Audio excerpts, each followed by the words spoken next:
Community is not just a group of people living in the same area. Community can be something as wide as another country. That's what community means to me.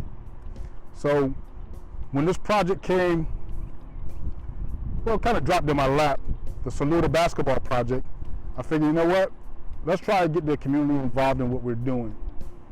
So we're looking for donors, sponsors, anyone that's willing to volunteer with the, revising or revitalization of the Saluda, South Carolina community in their recreational facilities. Right now we're looking to raise $5,000, and that's going to go to the cost of repairing the backboards, the rims, the actual court itself. There's 2 courts that needs repairing, so we're going to actually do 2 courts, 4 backboards, and 4 rims. So that's what the $5,000 is going to go for.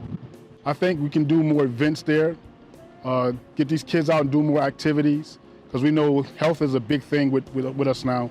So just to give these kids more things to do, we can do some tournaments there, we can do some charity events there, because it's a pretty good sized space. It's 10 acres of land. So we can actually do not just only basketball, but we can also do some fundraising things, other events for the community. And this is going to make that community stronger in Saluda, South Carolina.